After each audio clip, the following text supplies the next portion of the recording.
kembali lagi deh di Ibu Pintar. Sekarang Mimi, Bella, Sofi, dan Danilo mau coba masuk ke kandang rusa dan mau interaksi langsung sama rusanya nih Ibu Pintar. Kira-kira Danilo berani nggak ya? Aduh, Makan dia. makan dia.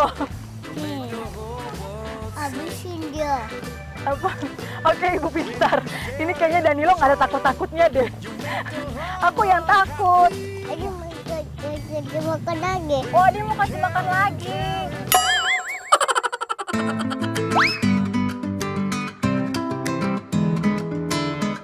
Yeay. Makan dia. Apa? Makan. Makan. Nah, Ibu Pintar, kalau misalnya sama hewan peliharaan, terus binatang-binatang, dari kecil Danilo udah nggak kaget karena dari kecil kita emang sering banget ngajakin dia kayak ke taman safari, kayak ngeliat binatang-binatang. Jadi emang dia suka sambil sama binatang. Ada lagi. Apa? Ada lagi. Wortel lagi Om, wortel lagi. Oke, Dede mau wortel lagi ya? Duh. Ada mau. Ade mau nih. Banyak kali. Banyak kali. Ada mainnya banyak. Ade mau yang banyak nih, Dek. Wah! Oh my god. Oh my god. Loh, kok malah Miminya yang takut ya Ibu Pintar? Ada-ada aja nih Mimi Bella, masa kalah sama Danilo? Kayaknya di sana juga bakal ada banyak keseruan-keseruan lainnya. Kita langsung ke sana aja ya, tapi Danilo kayaknya lagi happy banget di sini. Tapi Mimi yang rada-rada takut sedikit. Tuh dia nggak takut. Kayak Dek, kita ke situ ya Dek sekarang yuk. Yuk Dek, yuk kita ke sana yuk. Yuk kita ke sana yuk. Ayo. Oke Ibu Pintar, let's go. Gimana Ibu Pintar, seru ya lihat Mimi Bella dan Danilo dikepung sama rusa kayak gitu? Nah sekarang kita lihat Ibu Pintar Dian Ayu dan Ibu Roslina Ferauli dulu yuk yang akan berbagi tips untuk Ibu Pintar di rumah. Oh gitu. Hai Ibu Pintar, apa kabar? Semoga sehat selalu ya. Aduh kelihatannya semangat bener nih weekendnya meskipun di rumah aja ya kan. Nah Ibu Pintar, aku tuh jadi inget deh dengan semangatnya para pelajar yang masih belajar online di rumah. Nah tapi ngomong-ngomong soal pelajar nih ya. Ibu Pintar sudah ada yang tahu belum nih kalau Pusat Penguatan Karakter Kementerian Pendidikan dan Kebudayaan Republik Indonesia ini telah merinci profil pelajar Pancasila yang terdiri dari 6 ciri utama loh. Nah yang pertama ini beriman, bertakwa kepada Tuhan Yang Maha Esa dan berakhlak mulia. Nah yang kedua ini adalah mandiri.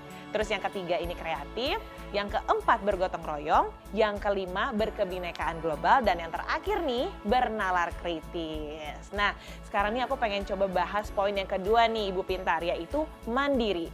Jadi mandiri di sini ini memiliki elemen kunci, yaitu kesadaran diri anak dalam situasi yang dihadapi serta regulasi diri anak yang membentuk karakter anak ini menjadi lebih mandiri.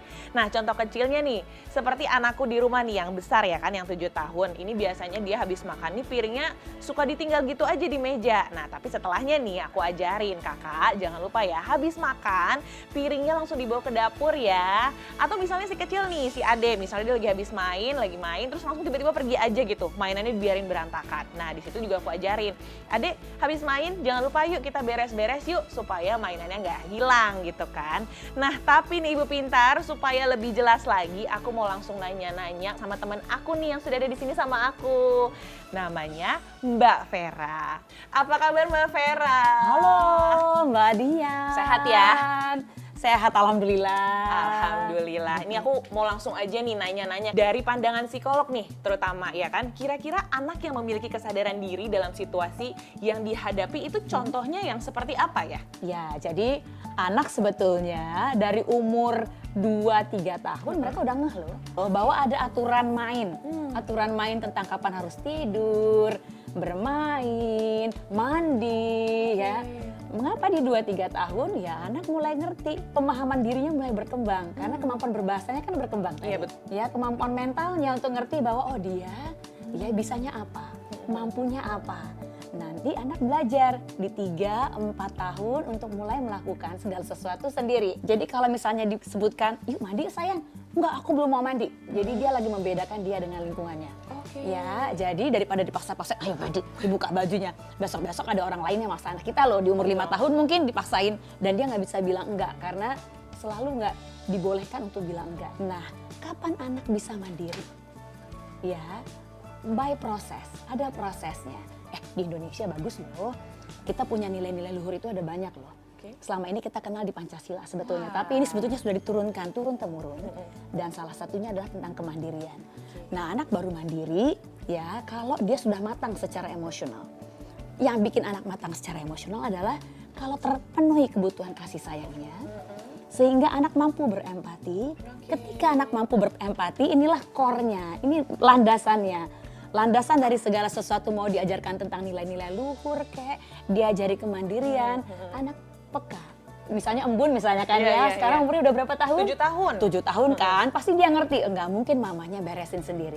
Aku akan beresin sendiri, karena ada empati. Betul-betul. Pada embun, gitu kira-kira. Tuh, sama yang tadi Mbak Vera bilang nih, Ibu Pintar soal mandi nih, jangan dipaksa, apalagi diancam. Gini, anak lagi bilang, aku nggak mau mandi sekarang, buka bajunya sekarang, mandi. Kalau enggak, mama pukul gitu misalnya Tuh, kan ya. Bayangkan kalau anak nggak punya pilihan, nggak punya kesempatan untuk nunjukin bahwa dia juga punya mau loh. Betul. Dirinya punya kesadaran sendiri loh yang beda dengan orang tua loh mungkin saat ini. Besok-besok dia nggak punya kesadaran itu. Nah, itu juga. Kita juga jangan mentang-mentang itu anak kita ya Ibu Pintar. Jadi kamu harus nurut apapun yang Ibu omongi. Padahal kita juga harus bisa ya belajar menghargai keputusan dia Nah, gitu itu kan ya. bagian dari kemandirian. Tuh, langsung ya dijawab ya Ibu Pintar ya. Untuk bisa menumbuhkan kemandirian pada anak ini tentunya harus diajarkan dari sedini mungkin. Tadi Mbak Vera udah bilang dari umur 2-3 tahun tuh sudah bisa diajarkan ya kan. Nah, kira-kira nih sebagai orang tua apa sih Mbak Vera yang harus kita lakukan supaya menjadikan anak kita ini memiliki karakter mandiri itu? Sebenarnya kalau kita bilang harus, dipaksa dong. Iya, betul. Tapi anak butuh untuk belajar. Nah, salah satunya untuk mengajarkan nilai-nilai kehidupan nggak bisa pakai omongan. Anak belajar dari sosial model. Siapa sosial modelnya anak? Kita orang tua. Angkat tangan langsung. Nah, jadi ketika dia lihat papanya, ketika tahu mamanya lagi belanja banyak, nggak bisa nutup pintu, papanya kan bantu. Betul. Oh, anak kan lihat, oh ada contoh modelnya nih. Namun yang kedua, jangan sampai ini nggak muncul. Apa tuh? Anak dikasih kesempatan nggak untuk melakukan aksi-aksi kemandirian. Kalau semua dibantu, dia baru bangun tidur udah ada yang gantiin baju, udah ada yang merapikan spray kamar dan selipas selimutnya dia. Kapan dia mandiri? Tuh kan. Karena anak butuh merasa bahwa dia kompeten. Hanya anak yang kompeten yang nanti keluar dari rumah, dia mampu untuk menunjukkan kemandirian yang sama dengan di rumah. Aduh, bagus banget nih informasinya Mbak Vera. Terima kasih banyak loh. Dan semoga informasi yang kita obrolkan hari ini bermanfaat juga untuk Ibu Pintar di rumah ya kan. Dan pastinya kita berharap kita memiliki anak-anak dengan 6 ciri tadi itu. Betul ya Mbak Vera ya? Kemandirian. Betul sekali. Makasih ya Mbak Vera untuk waktunya. Thanks for having me. Sama-sama. Dadah Ibu Pintar. Setelah ini masih banyak keseruan lainnya nih Ibu Pintar. Jadi jangan kemana-mana ya, tetap di Ibu Pintar.